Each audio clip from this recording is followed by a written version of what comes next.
नमस्कार, मैं जनवक्ता शिवम गौतम। और जिस तरीके से सुशांत सिंह राजपूत के केस को लेकर सीबीआई त्वरित कार्रवाई में लगी हुई है, तमाम पूछताछ चल रही है। नीरज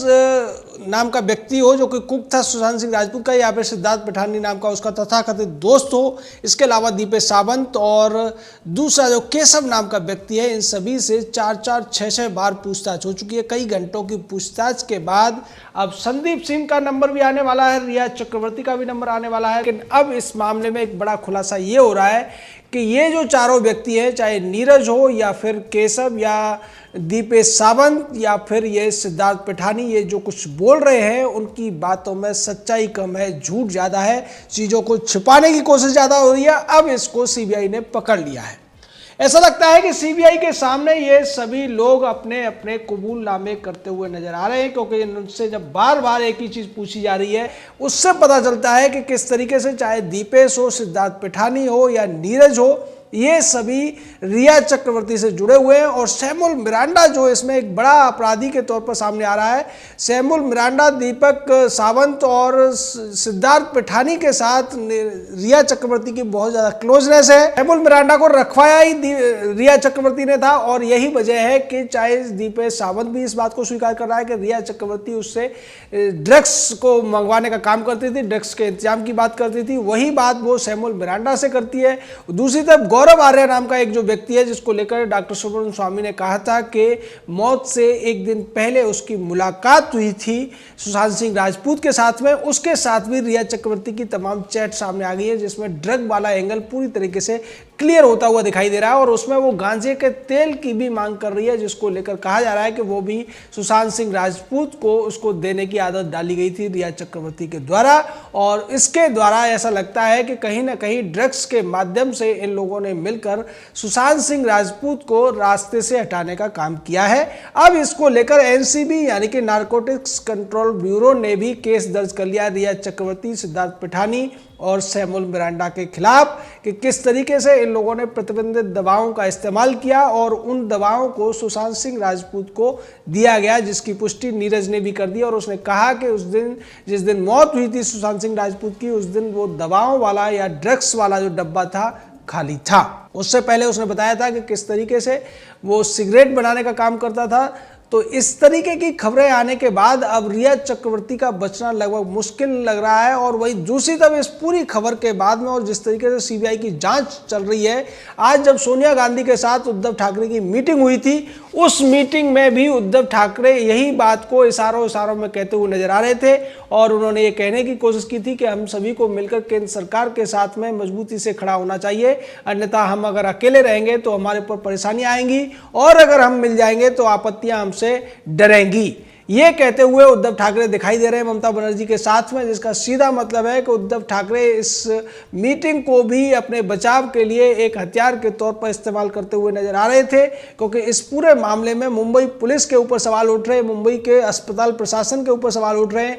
उद्धव ठाकरे के बेटे आदित्य ठाकरे के जो संबंध है बॉलीवुड के तमाम लोगों से, उसके ऊपर सवाल उठ रहे हैं। और बीच में खबर यह भी आई थी कि संदीप सिंह नाम का जो एक बड़ा इस पूरे मामले में संदिग्ध है, जो कि 8 महीने से बात नहीं कर रहा था सुशांत सिंह राजपूत से, लेकिन जिस तरीके से उनकी मौत के बाद वो मोर्चरी में दिखाई दिया और अंतिम संस्कार तक वो जिस तरीके से खड़ा रहा, और उसको एक वीडियो में इशारा करते हुए भी देखा गया है थम्स अप का, तो उससे पता चलता है कि कहीं ना कहीं इस मामले में राजनीतिक हाथ है। और इसके जो तार हैं वो ड्रग्स पेडलर्स के साथ में जुड़े हुए हैं। गौरव आर्य के तौर पर जो ड्रग पेडलर सामने आया है, जो कि ड्रग्स की सप्लाई किया करता था रिया चक्रवर्ती को, और रिया चक्रवर्ती उस ड्रग्स को देने का काम करती थी सुशांत सिंह राजपूत को। और ऐसा भी हो सकता है कि इस बात की भनक सुशांत सिंह राजपूत को शुरुआत में नहीं हो, क्योंकि रिया चक्रवर्ती जया शाह नाम की एक और दूसरी महिला से जिस तरीके से बात करती है और ये कहती है कि जो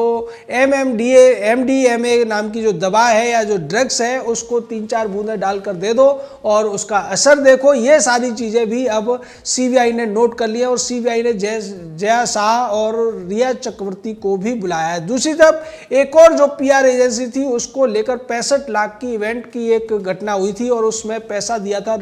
सुशांत सिंह राजपूत राजपूत ने, लेकिन बाद में जो ये पीआर एजेंसी थी इसने रिया चक्रवर्ती और सौविक चक्रवर्ती के खातों में पैसे का वापसी की थी। ये बहुत बड़ा सवाल अब सामने आ रहा है कि इस सब के पीछे क्या वजह है, क्या कारण है जिसकी वजह से यह पैसा वापस किया गया था। क्या रिया चक्रवर्ती ने जानबूझकर बड़ी हुई तादाद में बिल भिजवाया था और उसका पेमेंट कराने के बाद में अपना कमीशन ले लिया था? तो यही वो सारे तथ्य हैं जिनको ईडी ने पहले खंगाला और अब सीबीआई को दे दिया है। सीधे तौर पर जिस तरीके से सतीश मानसिंदे जैसे महंगे वकील को अपने पक्ष में खड़ा करने, अपने लिए पैरवी कराने के लिए रिया चक्रवर्ती ने पूरा का पूरा खेल किया था, उससे भी लोगों को शक हो गया था कि रिया चक्रवर्ती इस खेल में अकेली नहीं है, कोई ना कोई ऐसा है जो उसको पीछे से मदद कर रहा है। और अब तक जितनी पैरवी हुई है सतीश मानसिंदे की, ऐसा लगता है उसके लिए कम से कम 1 से 2 करोड़ रुपए सतीश मानसिंदे को दिए गए होंगे। और जिस तरीके से रिया चक्रवर्ती का नाम ड्रग्स की डीलिंग को लेकर सामने आया, उसमें भी सतीश मानसिंदे ने बयान देने में देरी नहीं लगाई और ये कह दिया कि रिया ने कभी भी ड्रग्स नहीं लिया है, जबकि उसकी जो व्हाट्सएप चैट है, आज की नहीं 3 साल पुरानी व्हाट्सएप चैट में भी वो ये कहती हुई नजर आ रही है कि उसने MDMA का सेवन किया है, उसने हशीश वगैरह का सेवन किया है, उसने बर्ड्स वगैरह लिए, तमाम LSD जैसी तमाम जाने कितने नाम उसने ले रखे हैं ड्रग्स के, जिनका इस्तेमाल वो कर चुकी है। और अब तक जो चैट दूसरी दीपेश सावंत की भी सामने आई है, उसमें भी ड्रग्स की बात है, सैमुअल मिरांडा के साथ भी ड्रग्स की वो बात कर रही है। यानी कि कहीं ना कहीं रिया चक्रवर्ती इस पूरे मामले में एक बड़ी साजिशकर्ता के तौर पर सामने आ रही है। और इसी में एंगल जुड़ता है महेश भट्ट का, क्योंकि महेश भट्ट ने जिस तरीके से रिया चक्रवर्ती ने सुशांत सिंह राजपूत का घर छोड़ा था, उसके बाद उसको बधाई दी थी, तो ऐसा लगता है कि महेश भट्ट इस पूरे ड्रामे का पीछे बैठा हुआ प्रोड्यूसर या डायरेक्टर हो सकता है। महेश भट्ट के कहने पर ही रिया चक्रवर्ती इस तरीके की साजिश में इन्वॉल्व रही हो। और महेश भट्ट के संबंध क्योंकि महाराष्ट्र सरकार से हैं, साथ ही साथ जिस तरीके से आदित्य ठाकरे को लेकर भी तमाम बातें हो रही है, दिशा सालियान की मौत भी इससे पहले होती है और उसके बाद में मौत होती है सुशांत सिंह राजपूत की, ये सारे मामले आपस में जुड़ते हुए नजर आ रहे हैं। और ऐसा लगता है कि सीबीआई इनके तारों को बड़ी आसानी से जोड़ती हुई नजर आ रही है, चाहे सिद्धार्थ पिठानी हो, नीरज हो, या फिर संदीप सिंह हो, या दूसरा सैमुअल मिरांडा जैसे लोग हों, ये सभी कहीं ना कहीं अब अपनी ही बातों से अपने खिलाफ तमाम सबूत देते हुए नजर आ रहे हैं। क्योंकि बार बार इन लोगों से कई घंटों की पूछताछ हो चुकी है और पुलिस की एक थ्योरी होती है, एक तरीका होता है बातचीत करने का कि वो एक ही बात को घुमा फिरा कर पूछते हैं और अगर आदमी झूठ बोल रहा है तो कहीं ना कहीं वो लड़खड़ा जाता है, कहीं ना कहीं उसके बयान बदल जाते हैं और कहीं ना कहीं वो ऐसे क्लू छोड़ देता है जिससे पुलिस या इन्वेस्टिगेशन एजेंसी को समझने में देर नहीं लगती कि ये जो कुछ कह रहा था वो सब कुछ फैब्रिकेटेड था, सब कुछ स्क्रिप्टेड था। और ऐसा लगता है कि बार बार सिद्धार्थ पिठानी को जब पुलिस बुला रही है, नीरज को पुलिस बुला रही है, दीपेश सावंत और केशव को पुलिस बुला रही है, जो कि 4 लोग थे जो सुशांत सिंह राजपूत के साथ उस फ्लैट में रहते थे और उनकी मौत के बाद भी उस फ्लैट में थे, तब निश्चित तौर पर उन सवालों के जवाब भी धीरे धीरे करके सीबीआई को मिलते हुए लग रहे हैं। और अब सीबीआई अपने जो सबसे बड़ा इंट्रोगेशन है उसकी तरफ बढ़ती हुई दिखाई दे रही है, जिसमें सीबीआई पूछताछ करेगी रिया चक्रवर्ती से,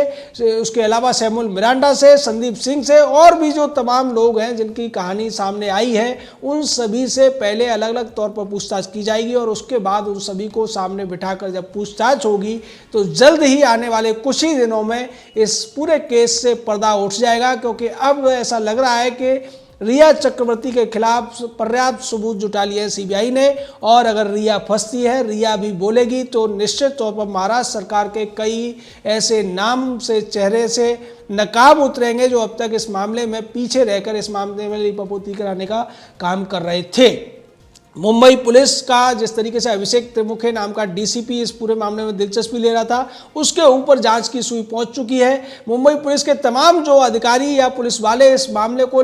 दबाने की कोशिश कर रहे थे, उनके ऊपर भी जांच की सुई पहुंच गई और एम्स के डॉक्टरों ने जिस तरीके से कहा है कि इस पूरे मामले को शुरुआत से ही हल्के में लिया गया, फॉरेंसिक जाँच सही तरीके से नहीं की गई, ऑटोप्सी सही तरीके से नहीं की गई और जानबूझकर सबूतों को मिटाने का मौका दिया गया अपराधियों को, तो ये सीधे सीधे तौर पर महाराष्ट्र सरकार को भी इस साजिश में अब शामिल मान सकते हैं आप लोग, और उसके लिए मुंबई पुलिस के ऊपर भी बड़ी कार्रवाई हो सकती है, क्योंकि पूरा का पूरा मामला सुप्रीम कोर्ट के संज्ञान में है और सुप्रीम कोर्ट भी इस मामले को देख रहा होगा कि किस तरीके से महाराष्ट्र पुलिस ने रिया चक्रवर्ती और उसके वकीलों ने जिस तरीके से इस मामले को सीबीआई को न देने की बात की थी, उससे ऐसा लगता है कि चोर की दाढ़ी में तिनका था और रिया को पता था कि अगर मुंबई पुलिस से ये जांच किसी दूसरी एजेंसी को जाएगी तो निश्चित तौर पर वो सारे सबूत भी खंगाले जाएंगे जिनको छुपाने का काम महाराष्ट्र की सरकार ने या महाराष्ट्र पुलिस ने किया था। तो अब धीरे धीरे करके ये जो जांच है अपने अंतिम पड़ाव की ओर बढ़ती जा रही है और रिया चक्रवर्ती से जब एक दौर की नहीं कई दौर की पूछताछ होगी